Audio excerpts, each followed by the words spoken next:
folklore of Isteach go Suantraí Íosa, where we're looking at the readings for tomorrow, Friday the 14th of January. Now, the first story from the book of Samuel is how the people come to the prophet Samuel and ask him to appoint a king for them. Samuel's not pleased, and neither is God, because up to this, God has been their guide and protector.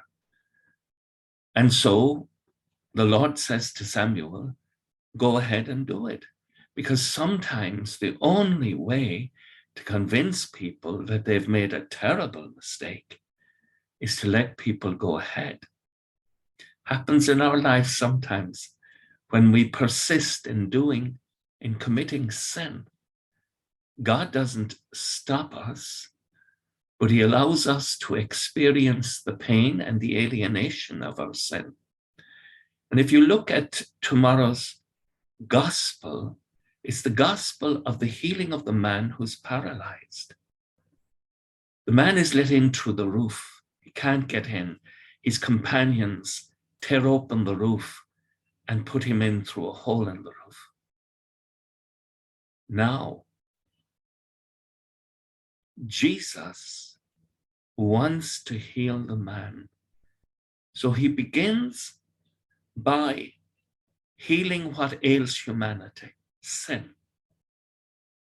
The worst thing in our lives is sin and rebellion.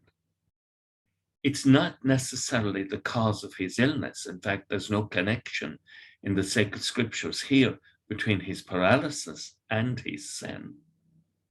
But sin is the worst part of what's wrong with this man.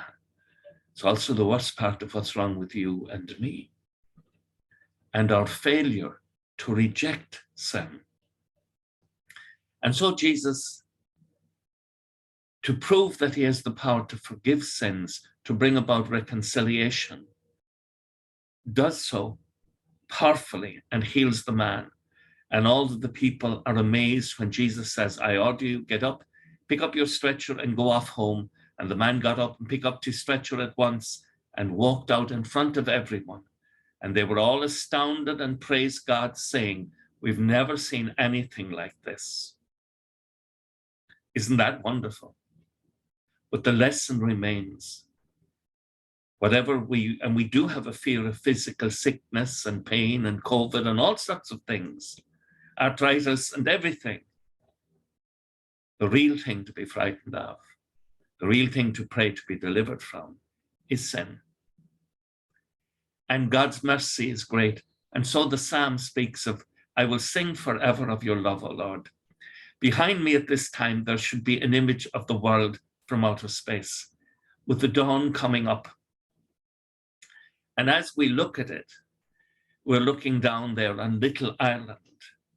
And we're tiny little people down in Little Ireland. And I will sing forever of your love, O Lord, even though I'm on an insignificant planet in the creation, which is so big.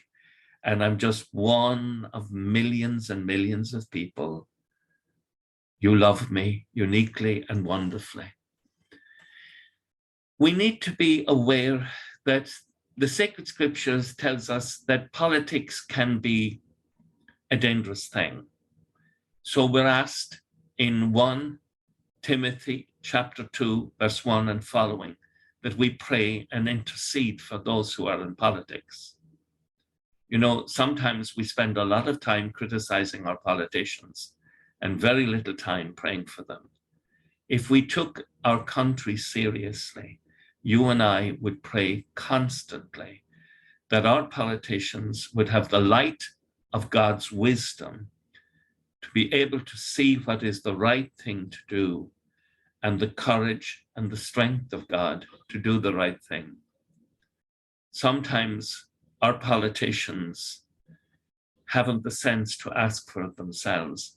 We need to ask for them, that the Lord will bless them and richly bless them. And we need to ask for that every day.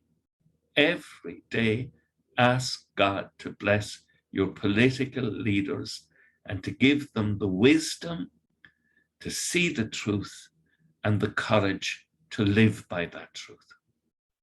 I hope you have a good night's rest, a colasov, and that we shall all wake in the morning with the praise of God on our hearts and our lips. Agus gamana diela kok shiv ahar mak agus spirit nave. Amen. Isn't it wonderful that though we're on a tiny little island in a tiny little planet, in the midst of the grandeur of creation, God loves you and God loves me personally and uniquely. Slán agus banach.